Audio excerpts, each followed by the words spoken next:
Nos encontramos en El Jardín de la Paz, un libro escrito específicamente para varones. Si tú eres una dama, te invito a que le pongas pausa y veas en la descripción de este video justamente el libro escrito para mujeres por el mismo autor.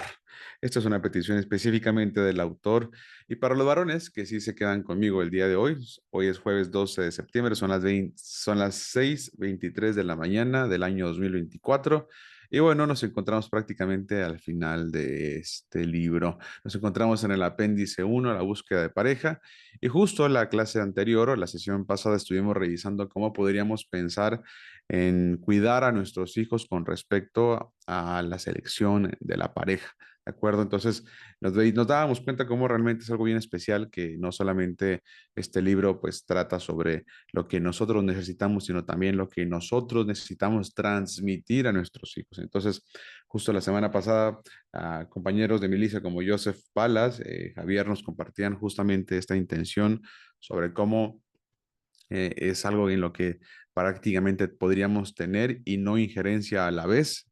Sin embargo, es importante que tú y yo sigamos en verdad preparándonos y sirviendo, entregando y proveyendo espacios de paz con la intención de poder generar instrucción. Continuamos entonces am, en la página 354, ¿de acuerdo? Que aquí se quedó como un poco pegado desde la 353. Déjenme leer desde acá y avanzamos desde allá. Voy a leer a partir de este penúltimo párrafo que dice: mejorar el carácter no es algo que sucede de un día para otro, y aunque uno invierta mucho esfuerzo, plegarias y estudio, dice, este es un proceso lento y gradual que exige mucho esmero, tal como afirmó el Gaón de Vilna, el gran genio y erudito del Talmud y uno de los más grandes líderes espirituales del judaísmo del siglo XVIII, que es más fácil aprender el Talmud entero con todos sus tratados y hasta saberlo de memoria que cambiar un solo mal rasgo de carácter. Y esto fue prácticamente lo que estuvimos viendo, que era más importante tener una personalidad funcional antes que conocer prácticamente toda la Torah de memoria y decir que se guarda Torah. Bueno, es más importante la personalidad. Dice, por lo tanto, lo primero que el marido debe aprender es a convivir con los defectos de su esposa. Siempre debe concentrarse en sus virtudes y en el hecho de que sus defectos no tienen ningún valor en comparación con las maravillosas virtudes que posee. Y la conclusión es que debe amar a su mujer profundamente tal como es. El futuro marido debe recordar que casarse implica un gran esfuerzo. Hasta ahora vivía en la casa de sus padres que no le exigían mucho. Al contrario, lo mimaban y lo entendían. O tal vez vivía en un marco muy diferente, como por ejemplo en una residencia universitaria, la cual no exige demasiado apego emocional o responsabilidad mutua. En ese marco, dice, cualquier persona con mínima capacidad de ajuste social puede arreglárselas, pero después del casamiento verdadero, dice, el verdadero trabajo de la vida comienza. Te casaste para comenzar a trabajar sobre ti mismo, nunca lo olvides. Y esto pues sigue aplicando sin importar que no te acabes de casar. Es decir, si tú estás casado, Fer, Jorge, Manuel, Joseph, Roberto, si ustedes están casados, bueno, el trabajo continúa. Comenzar a trabajar sobre ti mismo. Esta parte es importante y quisiera hacer una pausa muy sencilla acá, y es que ¿por qué siempre el tema es el mismo? ¿Por qué es recurrente el tema del trabajo personal, el trabajo de sí mismo? ¿Por qué es esto diferente? Perdón, ¿por qué es esto recurrente? ¿Y por qué no es diferente? ¿Por qué no pareciera ser que de pronto ya para los 15 años de matrimonio ya deberíamos ser expertos en este tema y ya pasar a lo siguiente, o pasar ya solo al placer, o pasar ya solo al descanso? Bueno, no olvides, por favor, y te quiero recordar esto, que cada etapa del matrimonio y cada etapa más bien de la empresa familiar es una etapa diferente, lo cual exige, pues justamente, un trato diferente. Te voy a poner un ejemplo. Existe el matrimonio que acaba de iniciar su carrera matrimonial, ¿no? El que tiene un año o 2 años de casados. Existe el matrimonio después que termina su etapa incluso de enamoramiento y empieza la etapa donde ya se encuentran pues justamente consolidándose, y puede ser que lleguen los hijos. Entonces existe ahora el matrimonio, o existe ahora esta etapa donde ya no solo somos esposos, sino que también somos padres de hijos, donde vamos a generar crianza. Entonces, eso exige que seas de cierta manera distinto al varón que solo era esposo, y por supuesto exige distinto que al varón que era soltero. Entonces, cada etapa de la vida va a exigir algo diferente. Por ejemplo, ¿qué tal cuando ya no eres padre de niños, sino que ahora eres padre de adolescentes? También te exige algo diferente, ¿cierto? ¿Qué tal cuando ya no eres padre de adolescentes, sino ahora eres padre de jóvenes adultos o de adultos jóvenes? ¿Qué tal cuando eres padre de adultos?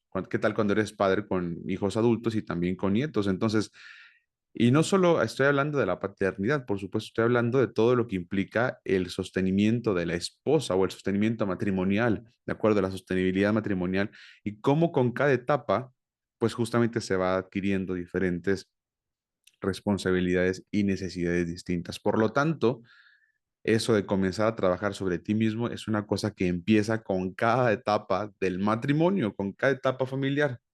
¿De cierto o no es cierto? Los que son acá más avanzados y de mayor edad se dan cuenta, y es cierto que pueden confirmar esto, que en ser hombre no te exigió lo mismo que cuando iniciabas tu matrimonio, que ahora que eres casi abuelo, o que eres abuelo. Y eso no significa que tu matrimonio deba de perder peso, solidez, que se empieza a disolver la tensión. Al contrario, el trabajo sobre ti mismo sigue siendo necesario.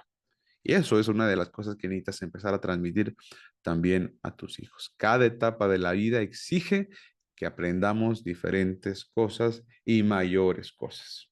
Qué impresionante esto, ¿no? Siguiente subtítulo, sin fantasías.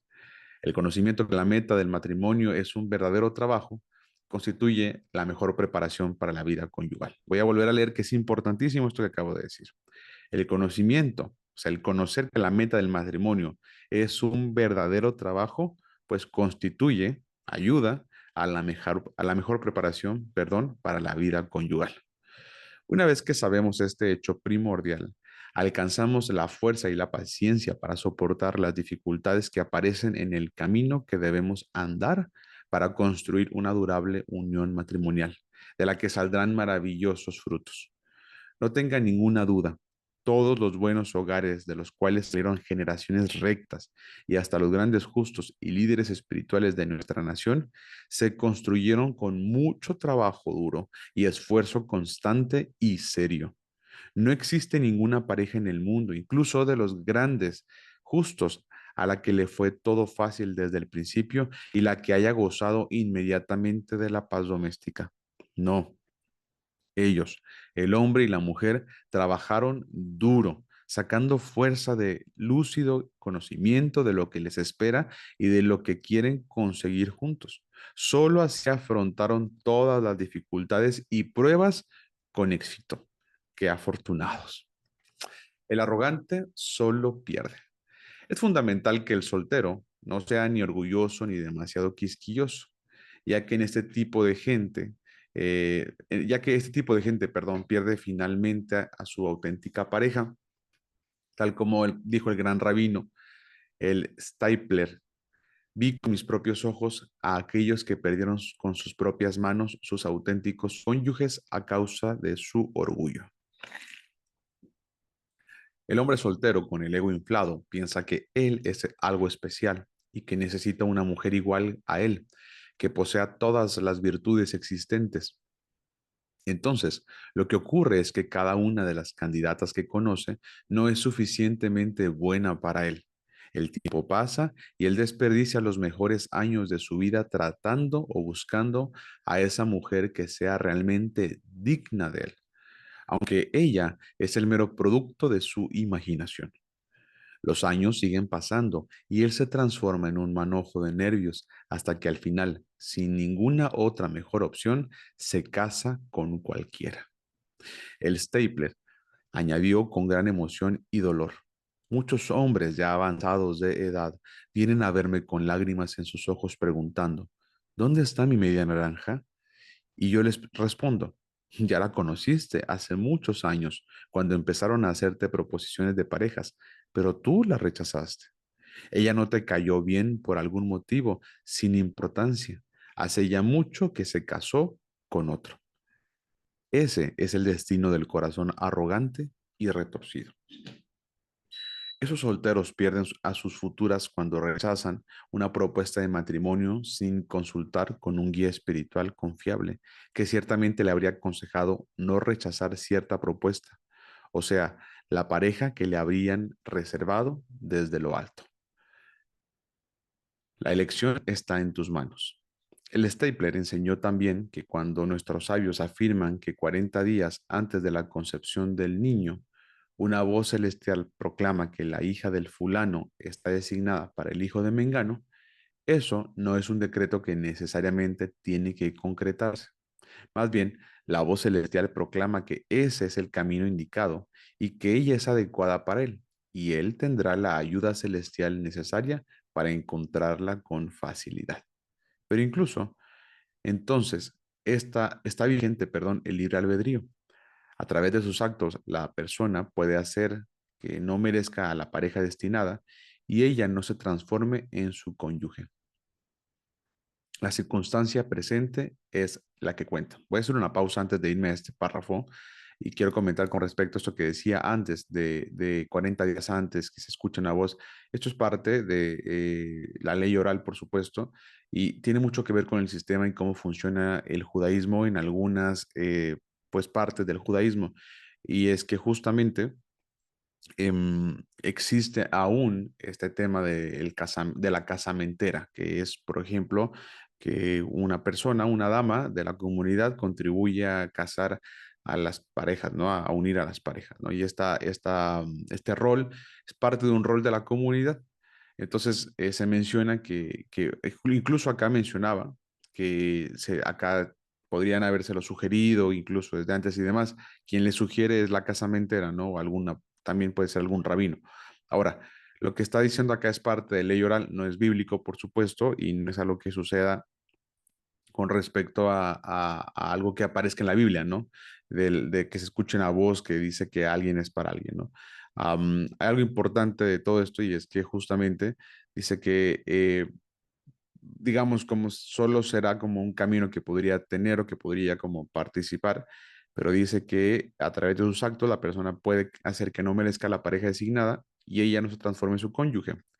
Lo que quiero resaltar de acá es que a veces como padres pueden justamente o podemos justamente hacer ese tipo de sugerencias, pero no necesariamente va a ser pues justamente lo que quisiéramos que pasara, lo que pasará. Es por eso que, como decíamos la sesión pasada, lo más importante de nuestro rol como padres, como personas que pueden influir, es justamente llenar a nuestro hijo de rasgos y rasgos de carácter o virtudes que puedan sumar justamente a mi identidad, para que justamente el hijo pueda ser quien a través de sus virtudes, sus rasgos de carácter, pueda de verdad estar teniendo un juicio juicio mucho mejor para su selección. Entonces, es interesante leerlo, por supuesto, es interesante leerlo, sin embargo, no necesariamente es así, ¿sale? Las circunstancias presentes, dice, la circunstancia presente es la que cuenta. A la luz de lo dicho, se desprende que uno puede desanimarse pensando que perdió a su alma gemela y que está todo perdido, y en especial si sabe que cometió muchas transgresiones. Pero no es así. Este hombre tiene que saber que la Teshuvah siempre ayuda y que el Creador es todopoderoso. Tiene suficientes parejas y le puede dar una buena compañera también a él a pesar de todo. Por lo tanto, este hombre debe orar, debe rezarle a Hashem y pedirle perdón por haberse conducido hasta hoy con arrogancia, rechazar las buenas propuestas que él le había enviado y que es muy probable que una de ellas era la indicada. Debe arrepentirse de lo que hizo y pedirle al Creador que tenga compasión de él y abra una nueva página en su vida y le dé una pareja. Con certeza Hashem le tendrá compasión y escuchará su pedido. Tal como dijo el gran justo, el rabino Eliyahu Lupián, que la pareja adecuada del hombre depende del estado espiritual en el que se encuentra en aquel momento, no según su pasado y no según su futuro, sino solo según su situación actual. De verdad, hemos visto con nuestros propios ojos. Dice, hombres solteros que hicieron Teshuvah y tuvieron el mérito de encontrar muy buenas esposas y engendrar hijos justos y piadosos, felices de ellos. Aquí termina el apéndice 1, ¿de acuerdo? Y el apéndice 2 son instrucciones para el futuro esposo. Y con esto prácticamente termina el libro, ¿de acuerdo? Así que vamos a empezarlo desde ya. Instrucciones para el futuro esposo. La vida más bella. Hasselhoff, felicitaciones. Estás a punto de iniciar una nueva vida. Vida de matrimonio, de amor, de paz y alegría. El paso que estás a punto de dar y el lazo que estás a punto de formar son las cosas más bellas que existen en este mundo. No hay nada, no hay nada que pueda compararse a la belleza del amor entre marido y mujer. Para poder prepararte en la forma de vida, para recibir toda esta gran dicha que te aguarda, es muy recomendable que leas los siguientes importantes consejos a través de los cuales podrás obtener fácilmente un auténtico éxito en tu futura vida matrimonial. Prepárate para la vida. El primer y principal consejo para una exitosa y bella vida matrimonial con verdadera paz conyugal es la preparación. Esta es una regla que se aplica a todos los ámbitos de la vida. Una buena preparación es la mejor garantía para el éxito y en especial cuando se trata de algo tan importante que tu vida depende de ello, como es el tema de la paz en el hogar. Voy a hacer nuevamente una pausa aquí y quisiera invitarles a que piensen que justamente este concepto de la preparación es algo que sin importar la edad que se tenga, es lo que se puede empezar a trabajar. Es decir, muchas de las veces cuando los hijos empiezan a tener relaciones interpersonales, o quizá tienen una novia, o quizá empiezan a tener justamente una pareja, hablarle del matrimonio es algo que regularmente se rechaza o incluso es una de las cosas que se considera como muy intenso. Es decir, si tú a tu hijo, con su novia, hablas, por ejemplo, del matrimonio, no con respecto a su novia, sino le hablas en general del matrimonio. Regularmente los hijos vamos a atender o van a atender rechazar la plática del matrimonio, porque de pronto se asocia con la idea de que con ella quizá no es que me voy a casar. Es decir, solo estoy teniendo una relación por ahora, pues de noviazgo, de pareja. Sin embargo, les quiero hacer una pregunta. ¿Cuántos de nosotros, sin importar en qué novia íbamos, nuestra primera novia, cuántos de nosotros pensamos desde niños en que en un futuro íbamos a casarnos y a tener hijos? Todos, todos pensábamos desde niños muy probablemente que desde cuando fuéramos adultos no sabíamos cuándo iba a pasar eso, pero que queríamos y que lo que seguía y lo que finalmente iba a pasar era casarse y tener hijos. ¿Por qué? Porque es el modelo familiar que existe también incluso a nivel bíblico y también social. ¿Sí? Es decir, si al final de cuentas también eso tú piensas, y si al final de cuentas tu hijo también lo piensa, es decir, en algún futuro tu hijo se va a casar, se va a ir de tu casa y va a tener hijos, bueno, al revés, se va a ir de tu casa, bueno, se va a casar, va a tener hijos y al final se va a ir, pues, o sea, no hay otra razón, va a suceder. ¿Por qué no prepararse desde ahora? Si al final de cuentas va a pasar. Es decir, si tu hijo te dice, papá, por favor, no me hables de eso, si con ella apenas estoy empezando, si apenas estamos conociendo. Imagínate que tú empiezas a hablarle de matrimonio y eso es una de las cosas que debe haber pasado desde hace mucho tiempo. Si al final de cuentas se va a casar, pregunto, ¿no necesita prepararse? ¿No es necesario la preparación, prepararse desde ahora o desde lo más antes posible? La respuesta es sí. Al final de cuentas, lo va a hacer. ¿Por qué no prepararse desde ahora? Y como platicábamos la semana pasada, la mejor forma de preparar a tu hijo es en verdad tú siendo un buen esposo para su mamá y que él lo pueda ver. Eso fue muy bueno, déjame te lo vuelvo a decir. La mejor forma de preparar a tu hijo es tú siendo un buen esposo para la mamá de tu hijo, es decir, para tu esposa. La siguiente preparación es justamente compartir todos los detalles que pudieran ser oportunos y óptimos para su desarrollo de una correcta visión del matrimonio. Esto, por supuesto, va a alentar la necesidad, el deseo, la intención, el anhelo por tener su propia familia de manera funcional y, por supuesto, con cada etapa de la vida va a cambiar la conversación y va a seguir aumentando, por supuesto, intensidad. Si esto es así, también aplica perfectamente para tus hijas, para las mujeres. Es de manera exactamente igual. La mejor forma de preparar a tu esposa perdón, a tu hija para el matrimonio es siendo un buen padre para su mamá. Entonces, la preparación es una cosa que sin importar qué edad tenga tus hijos, en verdad, es una cosa que va a ser oportuna, ¿sí? Por lo tanto, si tu hijo además ya está en una edad, con mayor razón necesitas cuidar todos estos conceptos de preparación, ¿sale? Dice, la preparación es una regla que se aplica a todos los ámbitos de la vida. Con una buena preparación, y dice, una buena preparación es la mejor garantía para el éxito y en especial cuando se trata de algo tan importante que tu vida dependa de ello. Dice, hay que entender muy bien, cualquiera puede levantarse un buen día y decidir casarse. No hay que ser un genio para alquilar un salón de fiestas, enviar invitaciones, etcétera. Lo principal es lo que ocurre después de la boda. O sea, cómo lograr vivir juntos en paz y tener una relación de amor durante toda una vida. Eso ya no es tan fácil que digamos. La realidad misma demuestra que son muy pocos los que logran vivir así de verdad. Problemas de paz hogareña, dificultades de comunicación, falta de entendimiento y demás problemas son característicos de la mayoría de las parejas casadas. Por lo tanto, lamentablemente, el porcentaje de divorcios es muy grande. Piénsalo un momento. Uno está a punto de fundar una familia. No se trata de unas vacaciones ni de un paseo por el parque. El hombre y la mujer tienen que vivir juntos en paz durante muchos años. Además, con la ayuda del Creador, van a tener hijos a los que tendrán que criar y educar.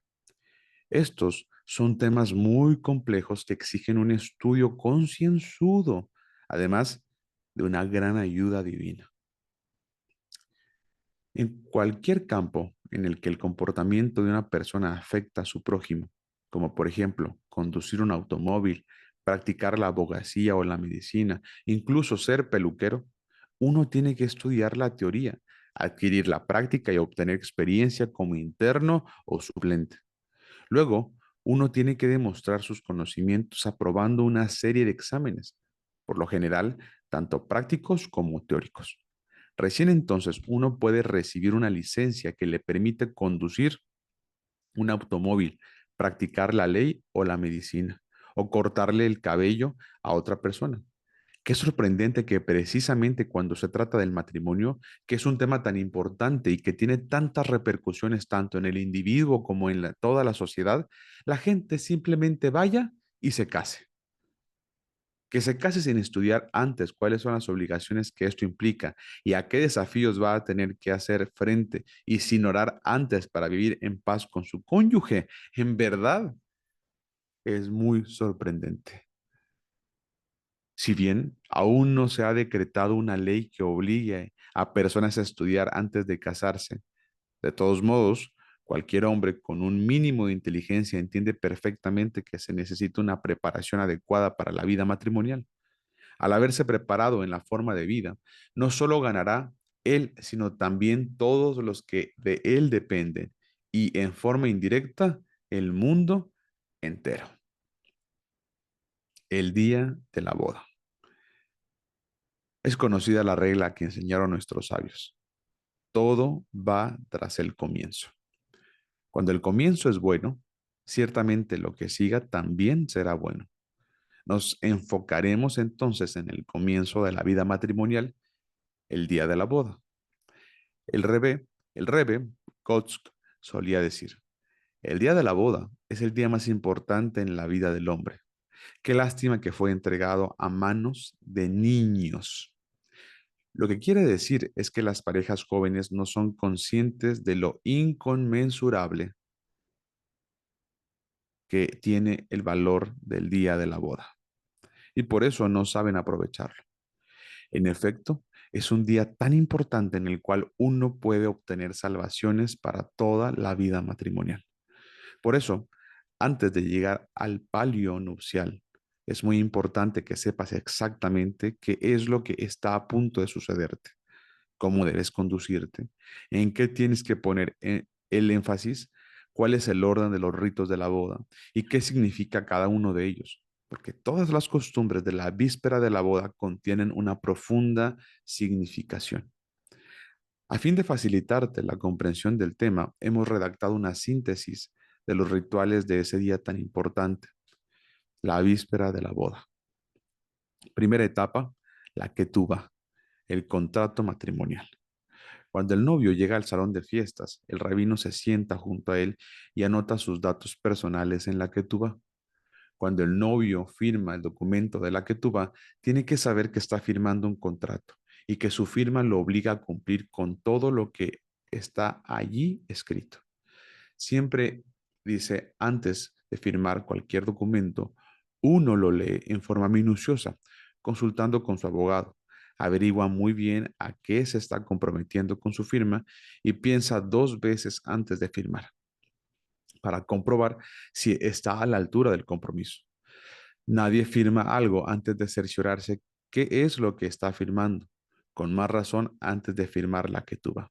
Después de todo, este es un documento que lo compromete durante toda su vida a cumplir las obligaciones en él escritas, tanto como el creador, como su esposa, ante la presencia de testigos y familiares. Es evidente que se debe saber perfectamente qué es lo que está firmando, lo que se está firmando y a qué se está comprometiendo. Cuando el novio sabe cuáles son sus obligaciones como marido, eso le ahorra muchísimas dificultades y problemas en la vida matrimonial. Muchos de los sufrimientos que tiene la gente casada se deben a que no cumple con lo que está escrito en la Ketubá. Y en el cielo son muy estrictos en ese sentido, ya que el novio firmó ese documento comprometiéndose a cumplir con ciertas obligaciones y luego no las cumple y hasta ni siquiera es consciente, perdón, de cuáles son. Por consiguiente, se entiende la gran importancia de que el novio aprenda a fondo lo que está escrito en la Ketubá para poder saber a qué se está comprometiendo. Además, cuando nuestros sabios redactaron el texto de la Ketubá, resumieron e introdujeron, en él las indicaciones para el correcto orden en que debe ser llevada la vida matrimonial. Por lo tanto, al estudiar la Ketubá, el novio podrá aprender consejos sabios y guías claras sobre cómo alcanzar una hermosa vida con paz hogareña. El texto de la Ketubá está en arameo. A continuación, presentaremos el texto traducido, acompañado de comentarios y explicaciones a partir de las cuales podrá el novio aprender cuáles son las obligaciones que se compromete cumplir en su vida matrimonial y cómo tiene que conducirse en su vida conyugal.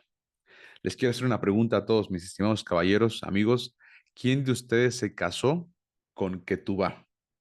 ¿Quién de ustedes firmó una ketubá? Póngamelo ahí en el chat, por favor. Quien no se casó con ketubá en mano, no significa que no pueda hacerlo, ¿sale? Pero vamos a leerla juntos. Dice Antonio, yo no. Bueno, Antonio, tienes esta posibilidad, ¿eh? Es una cosa bien interesante, bien interesante. Dice, con ayuda del cielo, en el día tal de la semana, el día tal del mes de tal, o sea, tal mes dice, en el año tal, según calculamos el tiempo aquí en la ciudad de tal, somos testigos de cómo el novio, entonces aparece el nombre, hijo de, el nombre de su papá, le dijo a la novia, nombre de la novia, hija de, y entonces aparece el nombre el nombre del papá de la novia, dice, sé mi esposa de acuerdo con la ley de Moisés e Israel. Voy a hacer una pausa.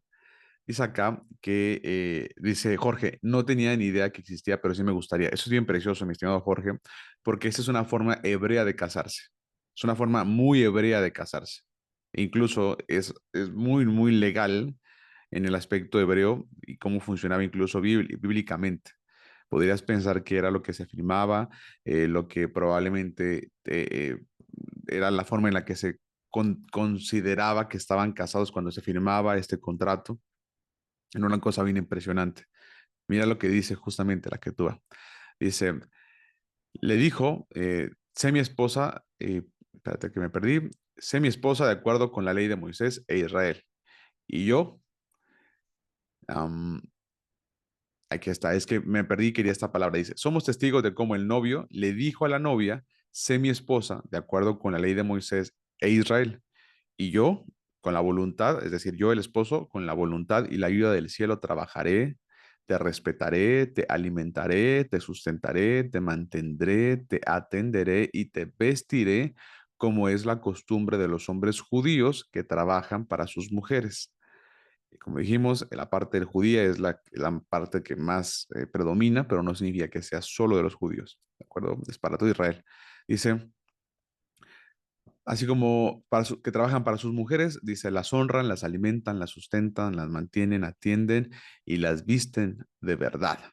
Y te daré una dote de, y aparece cuánto es la dote, dice, que eres digna de recibir y sobre mí recaerá tu alimentación, dice, y tu vestimenta y tus derechos conyugales conforme a la costumbre aceptada.